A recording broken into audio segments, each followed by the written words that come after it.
Good morning my superstars. I hope you all are doing really well. तो आज हम लोग एक नया चैप्टर पढ़ने वाले हैं आपके कृतिका हिंदी पाठ्य पुस्तिका से। ओके, तो please open with me chapter number 6, जिसका नाम है एक सिंड्रेला ऐसी भी। तो बेसिकली ना सिंड्रेला की कहानी बहुत से लोग पढ़ते हैं और पढ़कर भूल जाते हैं। हम लोग बहुत सारा सिंड्रेला और कुछ कुछ स्टोरीज़ पढ़े होंगे। तो यहाँ पर एक लड़की है जिसका नाम है बेबी हल्दर। तो इसने 7th स्टैंडर्ड तक अपने बंगाली जो मातृभाषा है मदर टंग में उसने अभी तक भी कभी भी सिंड्रेला का स्टोरी पढ़ा ही नहीं था। बट वो खुद एक जीती जागती सिंड्रेला से कम नहीं थी। ठीक है, तो सिंड्रेला का जो ये वाली सिंड्रेला का नाम जो कि बेबी हल्दर है, तो उसका जो लाइफ है वो एक परी ने बदल दी थी। ठीक है, तो बेबी की ज़िंदगी को एक नई दिशा दी प्रोफेसर प्रबोध कुमार ने, जो खुद एक हिंदी के उपन्यास सम्राट प्रेमचंद्र के परपौत्र थे। परपौत्र मतलब सन का सन, मतलब ग्रैंड जो सन बोलते हैं। तो जो परपौत्र का मीनिंग क्या होता है ना, बेटे के बेटे का बेटा, उसको परपोता को वहाँ पे एज अ परपौत्र डिफाइन किया गया है। तो जो बेसिकली बेबी हल्दर ने जब से होश संभाला था तभी से अपनी माँ और छोटे भाई बहनों सहित स्वयं को हर छोटी बड़ी बात पर से पिटते देखा था। तो फिर जो बेबी हल्दर जो है, जब से वो बड़ी हुई थी ना, तो वो सिर्फ अपने ब्रदर्स एंड सिस्टर्स भाई बहनों के साथ रहती थी। तो चाहे वो छोटी बड़ी बात में उसने देखा था कि कैसे उसके पिता वो लोग को मारते थे, तो फिर उन्होंने अपने बचपन से वो देखा हुआ था अपने खुद को अपने पिता के द्वारा पिटते हुए। पिता माँ का भी बेबात प्रताड़ित किया करते थे। तो यहाँ पे पिता और माँ का भी जो रिलेशनशिप वैसा था कि जो उनके पिता थे बिना बात के हो या बेबात के हो, हमेशा उन्हें प्रताड़ित करते थे, मतलब परेशान करते थे, चाहे उनको मारना हो, चाहे बातों से हो या कुछ भी हो। यहाँ पर हम लोग पिक्चर देख पा रहे हैं, है ना। तो बेबी जब कुल जमा 5 साल की थी तभी उनकी माँ घर छोड़कर हमेशा के लिए चली गई। पिता ने बिना देरी किए दूसरी शादी कर ली। तो यहाँ पे ये वाले रीज़न के वजह से जो बेबी की माँ है उन्होंने कुल जमा 5 साल की थी। तो मतलब बेसिकली उनका शादी होकर 5 साल हुआ था और फिर वो सब कोई को तभी उनकी माँ घर छोड़कर हमेशा के लिए चली गई। तो उनके फादर ने झट से दूसरी शादी कर ली। तो जब उनके पापा ने दूसरी शादी कर ली तो फिर वो जो नई माँ है, वो नई माँ का हमेशा ये था कि कैसे जल्द से जल्द बेबी की जल्दी से जल्दी शादी कैसे हो जाए, वो ये सोचती रहती थी। पिता भी माँ की इस योजना पर पूरा सहयोग देते थे, वो भी हमेशा उसको सपोर्ट करते रहते थे कि जल्दी से उसका शादी हो जाए। तभी बेबी ने किशोर वय के कदम रखा ही था कि उनकी शादी उम्र से उनसे बहुत बड़े व्यक्ति के साथ कर दी गई। तो फिर वो शादी का एज में आई ही नहीं थी कि उसको उसके एज से बहुत बड़े इंसान के साथ शादी कर दी गई। तो परिमाण बेबी हल्दर जो है किशोरव्य में ही अपने पहले बच्चे की माँ बन गई और 20 वर्ष की उम्र तक आते आते 3 बच्चों की। तो उसका एज जो शादी का होने से पहले ही वो यहाँ पर दिया हुआ है ना, वो 3 पहले ही एक बच्चे की माँ बन गई। उसके बाद 20 ईयर्स, 20 वर्ष मतलब 20 ईयर्स में ही उसके आते आते 3 बच्चे हो गए। उनकी शादीशुदा ज़िंदगी में उनकी माँ का इतिहास ही दोहराया गया, वह भी ज़्यादा बर्बरता के साथ। उनका पति भी कभी बच्चों के बेवजह पीटता रहता था। तो बेसिकली ना यहाँ पे क्या है कि जो उसकी माँ के साथ हुआ ना, जो बेबी हल्दर का हमने देखा आपके एकदम सामने में जब हम स्टोरी पढ़ रहे थे, तो फिर वहाँ पे क्या था कि उसके पापा उन सारे बच्चों को भी मारते थे विदाउट एनी रीज़न, उनके मम्मी को भी मारते थे। तो यही सेम चीज़ बेबी हल्दर के साथ भी होने लगा। ठीक है, तो जब बेबी की सहन शक्ति जवाब दे गई तो वो एक दिन अपने तीनों बच्चों सहित दिल्ली आने वाले ट्रेन में बैठ गई। यहाँ पे अपने 3 बच्चों के साथ बेबी हल्दर दिल्ली आने वाले ट्रेन पर बैठ गई, क्योंकि वो बिल्कुल सह ही नहीं कर पाई इतना सारा इशू जो वो बचपन से सह रही थी। वही सेम चीज़ उसकी माँ के साथ जो हुआ था, वही सेम चीज़ अभी उसके साथ हो रहा था।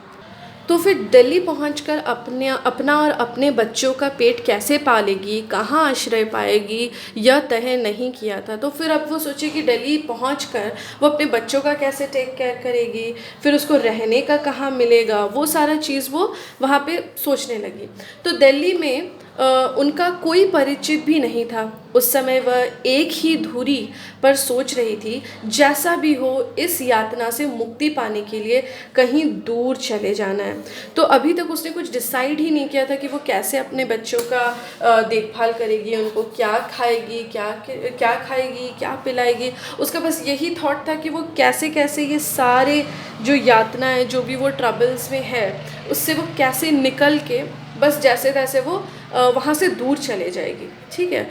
फिर दिल्ली वालों की नज़र में बेबी हल्दर नौकरानी बनने भर की योग्यता रखती थी, सो वही काम मिला। तो दिल्ली वालों की नज़र में, क्योंकि वो तो ज़रूर ज़्यादा पढ़ी लिखी भी नहीं था, तो उनके नज़र में वो सिर्फ एक नौकरानी ही बन सकती थी, और फिर वही उसको काम मिला। बेबी अपनी बदकिस्मती के लिए दिल्ली वालों को नहीं बल्कि अशिक्षा को दोष मानती थी। वे जिस घर में भी काम करती कड़ी मेहनत करती, तो ना वो अपना ये जो भी वो परिस्थिति में है, जो भी सिचुएशन में है, उसने कभी भी दिल्ली वाले लोग को दोष नहीं दिया। वो सारा अपना अशिक्षता, क्योंकि उसने पढ़ाई लिखाई नहीं किया था, तो अशिक्षता को ही वो दोषी मानती थी।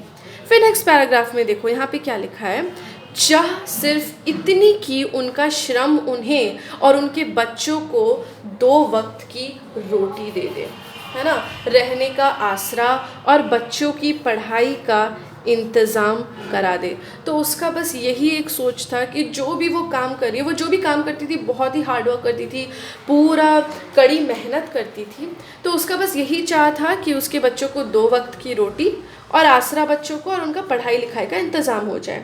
तो बेबी की यह इच्छा उनके मालिकों के दिल में कहीं से कहीं बड़ी निकली, इसलिए उन्हें अपनी इस इच्छा के अधूरेपन के साथ कई घरों में भटकना पड़ा। तो ये तो उसका सिर्फ इच्छा था कि सिर्फ दो वक्त की रोटी उसके बच्चों के लिए मिल जाए, उनके बच्चों को पढ़ाई लिखाई हो जाए। पर जिनके घर में भी वो काम करती थी, उनको लगता था कि ये कुछ बहुत बड़ा विश कर रही है, इतना भी पाने के लिए वो डिज़र्व नहीं करती है, वो लोग ऐसा सोचते थे। तो फिर वो हर दूसरा जगह पे, हर दूसरे घरों में ऐसे भटकना पड़ता था उसको। ठीक है। तो बेबी हल्दर की यही तलाश उन्हें सन 1999 मतलब 1999 में प्रोफेसर प्रबोध कुमार के दरवाजे तक ले आई। इस घर में कदम रखने के दिन से ही बेबी को ऐसा लगता था जैसे इस घर की दीवारें पत्थर की नहीं किताबों की बनी है।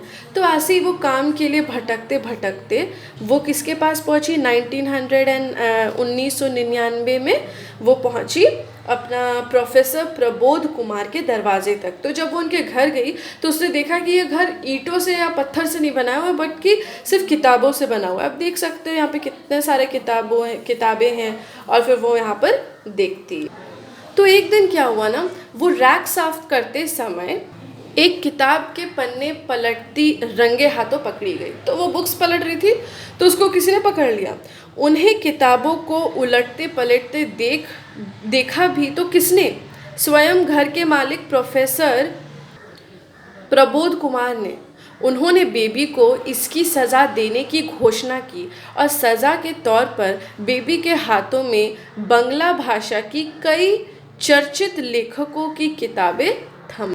तो वो रंगे हाथों पकड़ी गई। जब वो बुक्स उलट पलट कर रही थी, किताबें उलट पलट कर रही थी, तो किसके हाथों पकड़ी गई? वो जहाँ का मालिक था वही प्रोफेसर प्रबोध कुमार के हाथों में ही पकड़ी गई। तो उसने सोचा कि इसको कुछ तो पनिशमेंट देना चाहिए, इसको कुछ सज़ा देना चाहिए। तो वो सज़ा का घोषणा किया, और उसने बहुत सारे जो बहुत ही चर्चित आर्टिकल्स, लेखक जो है बंगाली वाला, उसके हाथ में थमा दिया। बेबी से कहा गया कि फुर्सत में इन किताबों को पढ़े और पढ़ने के बाद प्रोफेसर साहब को बताए कि कौन सी किताब कैसी लगी। ठीक है। तो ये सारा बुक्स उसको दिया, उसको पनिशमेंट के तौर पर, और बोला कि ये सब कुछ तुमको पढ़ना है और आपको पढ़ के बताना है कि कौन सा किताब कैसा लगा। यह सिलसिला महीने तक चला। फिर एक दिन प्रोफेसर प्रबोध ने बेबी के, तो ये बहुत टाइम तक चलता रहा ये वाला सिलसिला। वो आर्टिकल्स देता था, फिर पढ़ने के लिए बोलता था कि कौन सा किताब कैसे लगा। तो एक दिन क्या हुआ, उसने उसके हाथ पर क्या किया, पेंसिल थमाकर कहा, औरों को बहुत पढ़ चुकी, अब इस कॉपी में अपनी कहानी लिखो। याद रहे, तुम जो लिखो वह वैसा ना हो जैसा तुमने अब तक पढ़ा है। जो भी लिखो अपने ढंग से लिखना, ना कि किसी और के ढंग से। तो फिर जो प्रोफेसर प्रबोध ने उनको क्या कहा ना कि अभी तक तुमने तो बहुत सारा आर्टिकल्स पढ़ लिया, बहुत सारा बुक्स पढ़ लिया, कौन सा है कैसा नहीं। तो उसके हाथ में एक पेंसिल थमाकर बोला कि अब तुम दूसरों का बुक बहुत पढ़ चुकी हो, इस नोटबुक में, इस कॉपी में अपना कहानी लिखो, और याद रखना कि किसी और की तरह, किसी और का ढंग से मत लिखना। जो भी तुमने अभी तक पढ़ा है वो सब नहीं लिखना, जो तुम्हारे लाइफ में हुआ है, जो तुम्हारी ज़िंदगी में हुआ है, वो वाला तुम अपने मतलब अपने ढंग से, अपने टाइप से, अपने वे से लिखना। जैसे कि मैं आप लोगों को बोलती हूँ ना कि चलो आप एक ऐसे या फिर लेटर लिखो, या फिर कुछ भी अपना ट्रिप के बारे में एक्सप्लेन करो, तो आप लोग अपने हिसाब से लिखते हो, ऐसे ना अपने वर्ड से लिखते हो, ठीक है। तो बेबी के लिए पिछली ज़िंदगी को याद करना और लिखना आसान था, मगर जब हाथों में पेंसिल थमा दी तो आंसुओं की धार के बीच सोते जागते, उठते बैठते, वह सब कुछ लिख डाला जो अब तक के जीवन में जिया और भोगा था। तो फिर जब बेबी के हाथ में पेंसिल थमा दिया गया, अभी तक वो दूसरों का पढ़ रही थी तो उसको कुछ फ़र्क नहीं पड़ रहा था, बट जब उसके हाथ में पेंसिल आया, उसके आँखों में आंसू भर गए, और वो उठते बैठते, सोते जागते, उसने सब कुछ लिख दिया जो भी अभी तक उसने अपने लाइफ में जिया या भोगा था। तो लिखने के दौरान ना वाक्य विन्यास पर कोई ध्यान दिया, ना शब्द अलंकारों पर। शायद बेबी तब यहाँ जानती ही नहीं थी कि लेखन के औजार क्या है और उन्हें कैसे या कहाँ प्रयोग में लाना चाहिए। तो जब वो लिख रही थी, उसने ये नहीं सोचा कि कहाँ पे एक ही मात्रा का छूट गया, या फिर शब्द अलंकारों का क्या, क्योंकि अभी तक उसको पता ही नहीं था कि लिखने का तरीका क्या होता है, किसके साथ क्या राइमिंग होता है। उसको तरीका ही नहीं मालूम था, उसको टाइप ही नहीं मालूम था कि कैसे लिखना है, ठीक है। तो अभी क्या है, बेबी हल्दर ने अपनी लिखे पन्नों को आलो अंधारी नाम दिया। उसने अपना जो भी वो लिख रही थी, तो अपने बुक का जो नाम दिया उसने दिया आलो अंधारी, जो भी वो लिख रही थी। बेबी की लिखी रचना को पढ़कर प्रोफेसर प्रबोध कुमार के आश्चर्य का कोई ठिकाना ही ना रहा। उन्होंने बेबी का माथा चूम कर आशीर्वाद दिया और उसके द्वारा लिखी गई रचना के संपादन, प्रकाशन की बीड़ा उठाया। मतलब उसको उनका लिखना इतना पसंद आया कि उन्होंने उसका माथे पर चूम कर उसको ब्लेसिंग्स दिया, आशीर्वाद दिया, और उसने ये बीड़ा उठाया, मतलब ये क्या बोलते हैं, रिस्पॉन्सिबिलिटी उठाया कि कैसे उसको वो हाईलाइट करें, उन्होंने जो भी उसका रचना लिखा है, ठीक है। बेबी ने शायद अपनी किताब का नाम आलो अंधारी, रोशनी और अंधेरा इसीलिए रखा था क्योंकि उनकी यादों में अभाव और ताड़ना भरी अनेक रातें घी जमा थी। उन्होंने शायद अपना जो स्टोरी बुक का नाम, मतलब अपना जो भी आर्टिकल लिखा है, उसका नाम आलो अंधारी इसलिए रखा था क्योंकि ये रोशनी और अंधेरा का मीनिंग दर्शाता है। और उनके लाइफ में उन्होंने अपने ज़िंदगी में बहुत सारा ऐसे उतार चढ़ाव और यही सब देखा था।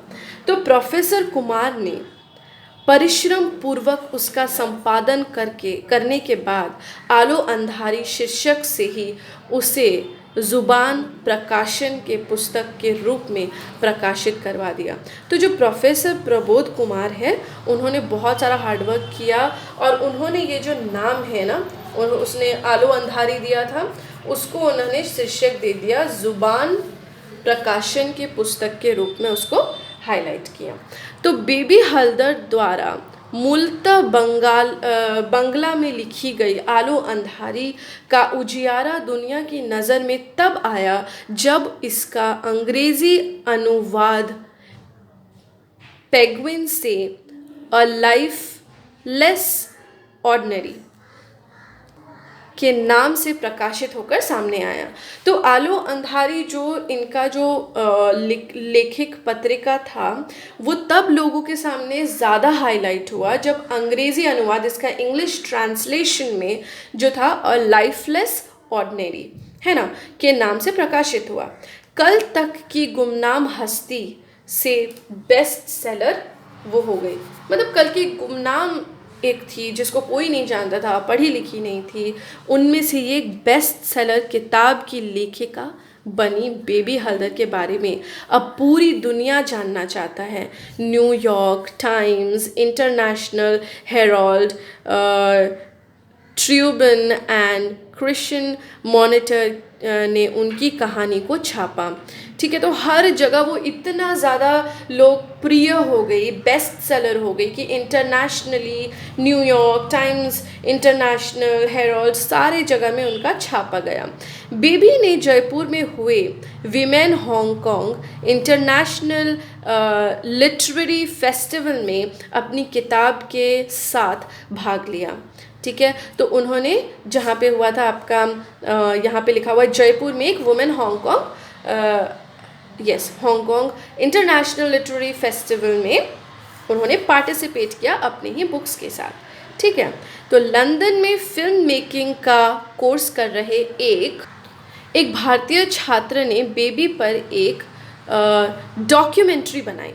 ठीक है, उन्होंने एक डॉक्यूमेंट्री बनाई। डॉक्यूमेंट्री मतलब उनका लाइफ का एक स्टोरी, मतलब वीडियो की तरह या फिर लिखने की तरह उन्होंने वो बनाना चाहा। ठीक है, इसमें बेबी पर अनेक देशी विदेशी निर्माता निर्देशकों की नज़र, वे सब उनकी कहानी पर फिल्म बनाना चाहते थे। तो बहुत सारे लोग उसको देखने लगे कि अच्छा ये कौन है, तो फिर सब लोग का नज़र उन पे गया कि ये कौन है। तो फिर बाकी सब लोग भी उनके नाम पर, उनके लाइफ के नाम पर या फिर उनका लिखा था उन्होंने उसके पे वो एक फिल्म बनाना चाहते हैं। आज बेबी हल्दर के पास सब कुछ है, मगर वे आज भी अपने तातुश यानी कि पॉलिश भाषा में पिता यानी कि प्रोफेसर प्रमोद कुमार के रहती है। तो आज उनके पास लाइफ में सब कुछ है, बट अभी भी जिसको वो पिता बोलती है, जिन्होंने उनको आगे बढ़ाया या हर चीज़ में उनको एक स्टेप लेने के लिए हेल्प किया ना, जिसका नाम है प्रोफेसर प्रमोद कुमार, तो वह आज भी उन्हीं के साथ रहती है। आज भी प्रोफेसर कुमार के घर की सार संभाल बेबी हल्दर के हाथों में है। प्रोफेसर साहब का पूरा परिवार बेबी को अपने परिवार का हिस्सा मानता है। तो आज भी उनका फैमिली में जो कुछ भी है, यहाँ पे ये देखो, ये प्रोफेसर है और ये बेबी हल्दर, तो अभी तक उनके लाइफ में जो कुछ भी है, उनका घर का जो कुछ भी संभालने का है, वो सब कुछ बेबी हल्दर ही संभालती। सो बेबी के तीनों बच्चे सुबोध, तापस और पिया अच्छे स्कूल में पढ़ रहे हैं। बेबी अपनी दूसरी किताब पर काम लगभग पूरी कर चुकी है। अब वे अपनी नन्ही बेटी पिया से अंग्रेज़ी पढ़ रही है ताकि विदेशी पत्रकारों के सवालों का जवाब बेहिचक दे सके।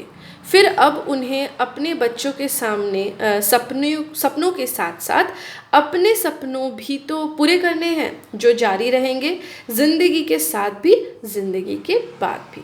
तो इस तरह ये स्टोरी एंड होता है। बेबी का कहानी हमने इतनी अच्छी से सुना है कि नहीं, जहाँ पर उन्होंने बचपन से कितना सारा कष्ट झेला था। लास्ट में यहाँ पर ये बताता है कि छोटी बेटी उनको जो पिया है उसको वो उससे अंग्रेज़ी पढ़ रही है, क्योंकि विदेशी जो इंटरनेशनल पत्रकार या रिपोर्टर्स लोग क्वेश्चंस पूछेंगे, सवाल पूछेंगे, तो उसका बेहिचक सवाल का आंसर भी वो कर सकती है।